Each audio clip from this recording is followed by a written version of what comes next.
love according to me is a construct, but I am at times a hopeless romantic. So then there are these phases where you take a liking towards somebody. It could be a guy, it could be a girl, and then you have those dreams and visions, and you construct that parallel universe where you both live happily together.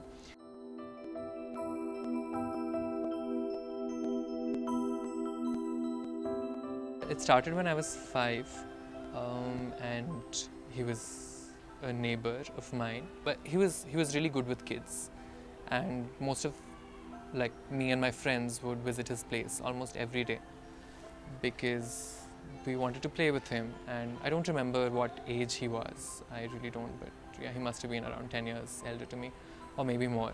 So, so we would all go to his place to play with him. And then he would make me stay back for some reason or the other, painting, drawing, playing. He would generally send more people, like the others, away, and then the abuse would start. So since he was so good with all of us, you felt that it was just some sort of pampering or the other. It was some sort of love or the other.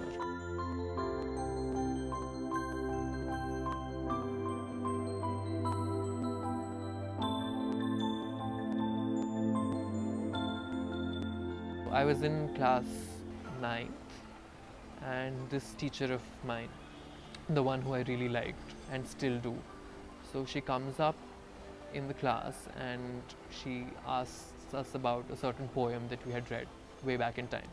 I don't remember it, and neither do the others. So she asks me, have you buried it under your pink pillow? I thought it was a funny thing. So I laughed. I think that infuriated her further. And she's like, stop laughing like that. That's not the way you should laugh. I mean, people had a problem with the way you laughed because apparently it was feminine. And she was the one who made us aware of the term effeminate and mannish. So effeminate is a guy who behaves like a girl, and mannish is a girl who behaves like a guy. And I think all the while she was explaining the meaning of effeminate to us, she would look at me, and that was really, really disturbing. There was nobody who you could confide to.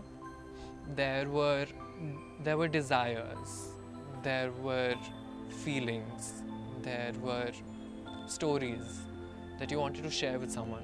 But since the support system was almost negligible, there was nobody around whom you could talk to or share your feelings with. The desires were of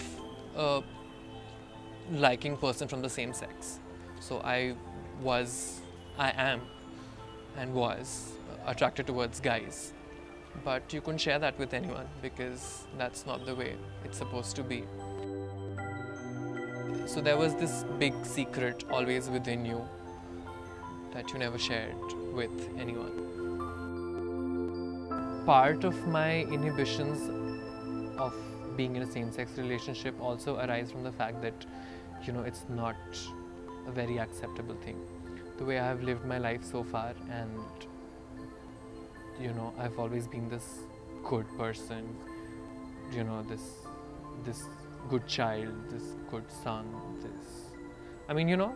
living life in a very normative manner and standing up to those norms in all walks of your life. So the part of my inhibitions also arise from the fact that I'm not too sure if I'll be able to break those barriers and set myself free. But there is certainly that one day that I do long for, wherein who I like, when I like, and what I like is of no concern to anybody. It's a very personal matter, and it's my opinion completely. So I certainly do long for that time jahan pe I won't have to legitimize my desires.